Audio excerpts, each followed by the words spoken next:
Hello students, हम लोग कर रहे थे प्रोबेबिलिटी डेंसिटी, है ना। और हम लोगों ने क्लासिकल प्रोबेबिलिटी डेंसिटी कंप्लीट कर ली थी, क्वांटम भी हो ही गई थी। ठीक है, ग्राफ बनाने हैं बस आज हमें। ठीक है, प्रोबेबिलिटी डेंसिटी क्लासिकल में हमने देखा है ना, ये सारी चीज़ें देखी हम लोगों ने। और बेसिक जो डेफिनेशन है प्रोबेबिलिटी डेंसिटी की वो ये है। ठीक है, मतलब ये टाइम रेशो होता है, किसी पर्टिकुलर डिस्टेंस में जो टाइम रेशो कवर किया जाता है वो आपका क्या कहलाता है, प्रोबेबिलिटी करंट डेंसिटी। ठीक है, प्रोबेबिलिटी डेंसिटी, है ना। और ये आपकी क्लासिकल के लिए इसलिए हमने सी लगा है। ठीक है, प्रोबेबिलिटी डेंसिटी में। और ये हमने वैल्यू रख दी है फिर ले जा करके, और हमारे पास क्लासिकल प्रोबेबिलिटी डेंसिटी या फिर प्रायिकता घनत्व इतना आ जाता है। ठीक है, क्वांटम की हम लोग बात कर रहे थे। क्वांटम में अपन साई तो जानते ही है भाई, प्रोबेबिलिटी डेंसिटी कैसे निकलती है, मॉड साई एन का स्क्वायर करके ही तो निकलती है। माइनस इन्फिनिटी से इन्फिनिटी अपन को उसको क्या करना पड़ता है, इंटीग्रेट करना पड़ता है। तो प्रोबेबिलिटी डेंसिटी तो basically mod psi n square होती है। ठीक है, वो होती है प्रोबेबिलिटी। और जब अपन उसको नॉर्मलाइज करना होता है तब अपन उसका इंटीग्रेशन कर देते हैं from minus infinity to infinity.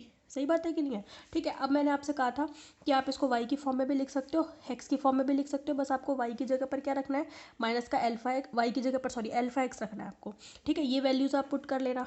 ठीक है, जब आप ये वैल्यूज़ पुट कर लोगे तो इनके कॉरस्पॉन्डिंग आपको Sai zero, psi one, Sai to ये सब मैं करवा चुकी हूँ। ठीक है, आप एक बार यहाँ पे और कर लेना, एग्जाम में आया आपके तो एग्जाम में भी आपको ये सारा काम करना है। मैंने आपको H zero Y, H one Y, H two Y, H three Y इन सभी की वैल्यू निकलवा रखी है। आप बस वहाँ पे वाई की जगह पर एल्फा एक्स रख लेना, या फिर सिंपल वाई की फॉर्म में भी करोगे ना तो भी कोई इशू नहीं है। मैंने आपसे कहा ना, या तो आप वाई की फॉर्म में ही करो पूरा, या फिर एक्स की फॉर्म में ही करो पूरा। ठीक है, कोई दिक्कत नहीं है, किसी भी फॉर्म में करो आप। ठीक है, चलो अब देखो इसका अपन को क्या चाहिए, डेंसिटी। ये मेरे पास इक्वेशन नंबर 3 है। ठीक है, मुझे क्या चाहिए, डेंसिटी, प्रोबेबिलिटी डेंसिटी कौन सी, क्वांटम वाली। तो मॉड साई एन स्क्वायर कितना हो जाएगा, बस मुझे इसका स्क्वायर करना है। तो एल्फा अपॉन इसका स्क्वायर हो जाएगा ना, इसका स्क्वायर कर दो, करो तो ज़रा, 2 की power n factorial n root pi. ठीक है, ई की power minus alpha square x square बचेगा, ये तो हट जाएगा आपका। और साथ में क्या आएगा, H n square alpha x, ये प्रोबेबिलिटी डेंसिटी आ गई। और यहाँ पे आप बता देना एल्फा कितना है, एल्फा है आपका M omega by H cut. समझ में आ गया, ये तो हम पहले से ही जानते हैं। अब आपको सिर्फ क्या कर रहा है, एन आपको एन बराबर 0 रखना है, एन बराबर 1 रखना है, एन बराबर 2 रखना है, एन बराबर 3 रखना है। और इनके कॉरस्पॉन्डिंग आपको वैल्यू निकालनी है किसकी, मॉड साई 0 एक्स के स्क्वायर की, मॉड साई 1 एक्स के स्क्वायर की, मॉड साई 2 एक्स के स्क्वायर की, मॉड साई 3 एक्स के स्क्वायर की। समझ में आगे बात, वो पता है सीधे ही निकल जाएगी। आप तो सिर्फ क्या करना कि अपना एच जीरो एल्फा एक्स यहाँ पे वैल्यू रखना, एच टू की लिखना, एच थ्री की लिखना, और इन सब की वैल्यू रख लेना यहाँ पे। समझ में आ गई। फिर आप क्या करना, Sai zero, psi one, Sai to, Sai three x की फॉर्म में सारे निकाल लेना। ठीक है, फिर एक एक का स्क्वायर करके यहाँ पे रख देना। समझ में आ गई। तो जो साई एन है उसका स्क्वायर, तो यानी कि उसकी प्रोबेबिलिटी डेंसिटी तो ये आ गई, इक्वेशन नंबर 4। आपको चाहिए एक एक की, है ना, एक एक की चाहिए। तो आप सिर्फ क्या करना, ये सारी value H zero, H one, H two, H three की वैल्यूज यहाँ रखना। ठीक है, corresponding Sai zero, psi one, Sai to, Sai three की वैल्यू आ जाएगी। तो जो corresponding Sai zero, psi one, Sai to, Sai three आएगी उनका स्क्वायर करते जाना, आपको कॉरस्पॉन्डिंग डेंसिटीज मिलती जाएगी। समझ में आ गया। ऐसा मैं इसलिए कह रही हूँ क्योंकि अगर आप यहीं पर करोगे ना, एन की वैल्यू 0 1 2 3 रख के, तो आपको नहीं पता ना एच जीरो स्क्वायर कितना है, एच वन स्क्वायर कितना है, फिर इसका स्क्वायर करना पड़ेगा, है ना, ऐसे भी हो जाएगा। ठीक है, कर लेना, मतलब आपको मेरी बात समझ में आनी चाहिए बस मैं क्या बोल रही हूँ। ठीक है, तो आपको सिर्फ अगर वेव फंक्शन पता है तो प्रोबेबिलिटी डेंसिटी निकालने में कोई दिक्कत नहीं है। ठीक है, तो हर एन इज इक्वल्स टू 0 1 2 3 के कॉरस्पॉन्डिंग आपको यहाँ पे क्या मिल जाएगी, प्रोबेबिलिटी डेंसिटी क्वांटम में। समझ में आ गई बात। चलो मैं लिख देती हूँ वैल्यू, आप लोग चेक कर लेना। एल्फा अपॉन रूट पाई ई की power minus alpha square x square, ये तो आएगी साई जीरो एक्स का स्क्वायर वैल्यू रखने के बाद। ठीक है, अब कैसे वैल्यू रख लिया वो मैंने समझा दिया आपको। ई की power minus alpha square x square और 2 एल्फा एक्स का स्क्वायर। ठीक है, ये आएगी आपकी एल्फा अपॉन 8 रूट पाई ई की power minus alpha square x square और 4 alpha square x square minus 2, और ये आएगी एल्फा अपॉन 48 रूट पाई, है ना, ई की power minus alpha square x square और 8 alpha cube x cube minus 12 alpha x. सही बात है। अब हम ग्राफ बनाते हैं क्लासिकल प्रोबेबिलिटी डेंसिटी और क्वांटम प्रोबेबिलिटी डेंसिटी दोनों के लिए। ठीक है, एक ही ग्राफ में दोनों बनाएंगे, मतलब बनाएंगे तो 4 अलग अलग Sai zero square, psi one square, Sai three square सभी के लिए। देखो सबसे पहले देखो ऐसे लिखते हैं, now we plot graphs for classical probability density. हमने दोनों अलग अलग पढ़ ली, हमने क्लासिकल भी पढ़ ली, हमने क्वांटम भी पढ़ ली, प्रायिकता घनत्व। अब दोनों को ग्राफिकल रिप्रेजेंट कर देते हैं ना, classical probability density and quantum probability density as. ठीक है, किस प्रकार से बनाएंगे? देखो, सबसे पहला देखो आपका ये आपका है साई जीरो स्क्वायर के लिए। ठीक है, ये आपका ओरिजिन है, इस डायरेक्शन में आपके चले गए, क्या चलेगा आपका? एक्स चलेगा। अगर एक्स चलेगा इस डायरेक्शन में तो इधर की साइड है ना, ओरिजिन के इधर हाफ में, इधर चलेगा -a और इधर चलेगा आपके उतने पे ही +a। समझ में आ गई? इधर अगर आप यहाँ पे अल्फा एक्स चलाओगे, मतलब इस एक्स एक्सिस पर अगर आप अल्फा एक्स लिखते हो तो यहाँ पे आएगा -α और इधर आएगा +α। पैमाना समझ में आया? स्केल समझ में आया मैं क्या बोल रही हूँ? इस एक्सिस पर तो आपका मॉड साई स्क्वायर ही है, ठीक है, लेकिन अगर आप एक्स का पैमाना मानते हो तो यहाँ पे -a और +a वर्तन बिंदु टर्मिनल पॉइंट आएंगे, और अगर आप अल्फा से मल्टीप्लाई करके पैमाना मानते हो तो इन दोनों के साथ भी तो अल्फा मल्टीप्लाई हो जाएगा ना। ठीक है, अब देखो ग्राफ देखो आप तो ध्यान से, पहले देखो, पहले मैं बना रही हूँ क्लासिकल के लिए। क्लासिकल का जो कर्व मिलता है वो कुछ इस तरीके, फिर अपन कंपेयर भी करेंगे दोनों को साथ में, इस तरीके से मिलता है। मतलब अगर आपको दिख रहा हो तो ये डैश डैश डैश से मैंने बनाया है, ठीक है। ये किसके लिए? क्लासिकल के लिए। तो आपको दिख रहा है वर्तन बिंदु यानी कि टर्मिनल पॉइंट पर प्रोबेबिलिटी डेंसिटी हाईएस्ट मिल रही है, किसके लिए? क्लासिकल के लिए। तो मैं सारे क्लासिकल वाले बनाऊंगी डैश डैश से, और जो भरे हुए होंगे है ना डार्क लाइन से, वो किसके लिए होंगे? क्वांटम के लिए। ठीक है, ये मिलती है आपकी क्वांटम के लिए।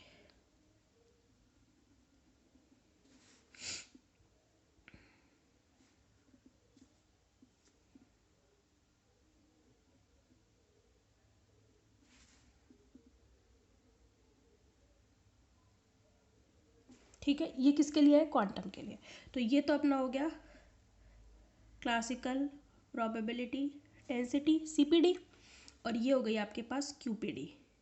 पेपर में ऐसे लिखने की ज़रूरत नहीं है, पेपर में आप नीचे एक साथ मेंशन कर देना चाहे तो, ये मैं आपकी समझ के लिए बना रही हूँ ताकि आपको समझ में आए। तो ये हो गई प्रोबेबिलिटी डेंसिटी डार्क वाली क्यूपीडी क्वांटम के लिए, और ये हो गई सीपीडी क्लासिकल के लिए। समझ में आ गई? और किसके लिए है ये? साई जीरो स्क्वायर के लिए। समझ में आ गई? अब देखो आप दूसरा है आपका, किसके लिए बना दूँ? साई वन स्क्वायर के लिए बना दूँ। ठीक है,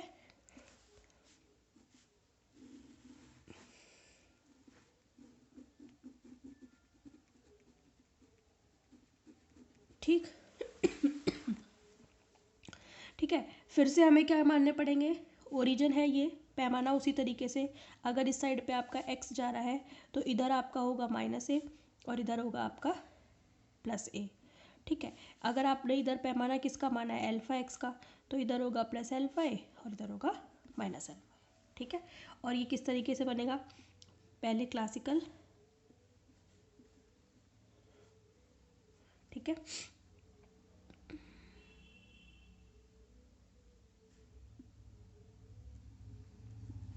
डैश डैश से बनाना था ना, ये लो अब कर देती हूँ।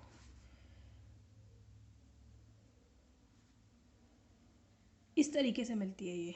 ठीक है, थोड़ा यहाँ पे एक एंगल लेते हुए और यहाँ पर भी थोड़ा सा एंगल लेते हुए। ठीक है, अब बना देते हैं अपन क्वांटम का।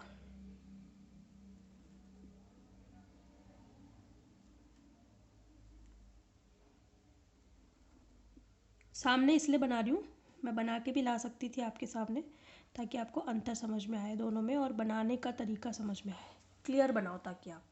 ठीक है, अब ये किसके लिए हो गया?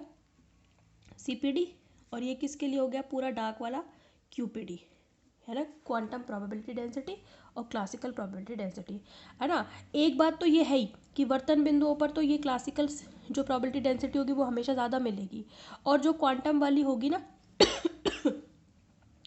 उसकी प्रोबेबिलिटी देखो इन वर्तन बिंदुओं के बाहर भी है थोड़ी बहुत, लेकिन क्लासिकल प्रोबेबिलिटी वर्तन बिंदुओं पर बिल्कुल ज़ीरो है।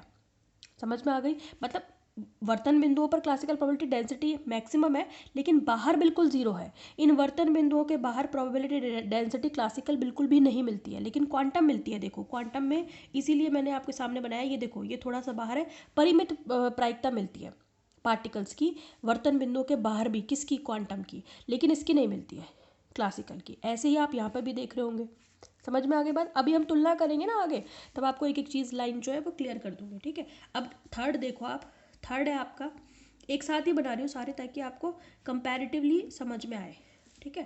थर्ड देखो, थर्ड आपका साई टू एक्स के मॉड का स्क्वायर, ठीक है। फिर से पैमाना तो आपको पता है ना, पैमाना आप उसी हिसाब से लेते जाना जैसे मैंने आपको बताया। जैसे इधर मैंने अल्फ़ा एक्स ले लिया तो ये आपका अल्फ़ा ए और ये माइनस अल्फ़ा ए, ठीक है। ये लो, पहले क्लासिकल बना देते हैं, ठीक है। क्लासिकल तो लगभग ये वाली भी वैसी ही मिलेगी, ये लो, ठीक है, डैश डैश से वाली, ठीक है, समझ में आ गई ये क्लासिकल। अब देखो क्वांटम वाली तो अलग ही दिख जाएगी आपको हर जगह पर, इस तरीके से पीक्स लिए हुए होगी, वो क्वांटम वाली है, ठीक है। इस तरीके से जो पीक्स लिए हुए होगी ना, इसको टच करते हुए इस तरीके से, ये आपकी हो गई क्वांटम, ठीक है। ये धीरे धीरे कम होगी, मतलब वर्तन बिंदुओं के बाहर प्रोबेबिलिटी हमेशा घटती हुई आएगी आपकी क्वांटम के लिए। तो ये वाली तो हो गई सीपीडी और ये वाली हो गई आपकी क्यूपीडी, ठीक। मिक्स मत कर लेना, ये Sai zero square, psi one square, Sai to square. अब आ जाओ आपके नेक्स्ट साई थ्री एक्स के मॉड का स्क्वायर, ठीक है। अल्फा एक्स इधर आप ले लो माइनस अल्फ़ा ए और इधर ले लो प्लस अल्फ़ा ए, ठीक। अब देखो ज़रा थोड़ा ध्यान से देखो, इसके लिए थोड़ा डिस्टेंस ज़्यादा लेना चाहिए था, है ना। चलो खैर बनाएंगे इसी में।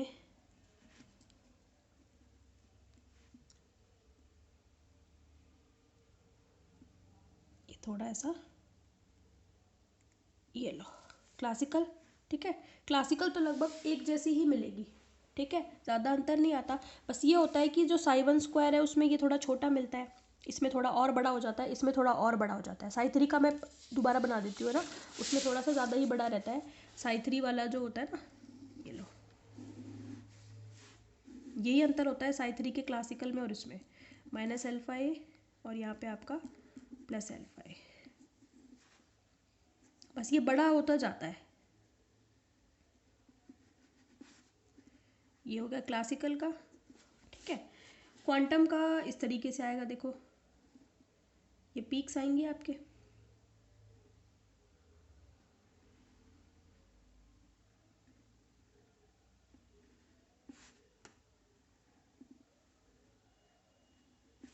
ठीक है। ये किसके लिए हो गया, मॉड साई टू एक्स के स्क्वायर के लिए। ये हो गया सीपीडी और ये हो गया क्यूपीडी, ठीक है। तो अंतर क्या आया, अंतर ये आया कि ये मिला आपको फर्स्ट वाले के लिए, ज़ीरो वाले के लिए। फर्स्ट वाले में क्लासिकल में क्या हुआ, थोड़ा छोटा है, इसमें थोड़ा सा ये क्लासिकल वाला थोड़ा बड़ा हो जाएगा और इसमें देखो काफ़ी बड़ा हो गया। बस यही अंतर आता है क्लासिकल में। पीक्स में देखो क्वांटम में यहाँ एक पीक मिलती है, यहाँ पे आपको दो पीक मिलेगी, यहाँ पे आपको तीन पीक मिल रही है और यहाँ चार पीक मिल रही है। क्वांटम में अंतर कर पाओ ताकि आप इसीलिए एक साथ बनाना चाह रही थी, यहाँ पे थोड़ा स्केल गलत हो गया, थोड़ा बड़ा लेना चाहिए था। समझ में आ गई बात आपको। इस तरीके से जो है आपके चार जो है प्रोबेबिलिटी डेंसिटीज़ जो है आपके मिलती है। समझ में आ गई बात, इसको आप काट लेना 1 2 3 4, ठीक है। अब आप देखो हम करेंगे कंपैरिजन, कंपैरिजन करेंगे between classical and comparison between classical and quantum, quantum probability density, ठीक है। आप एक चीज़ ग्राफ के साथ ही लिख देना यहाँ पर, वो ये है कि क्लासिकली, इसको क्या हो रहा है, classically the probability density out of the turning points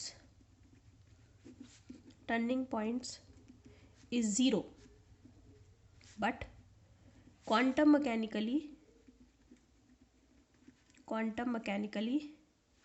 it is finite.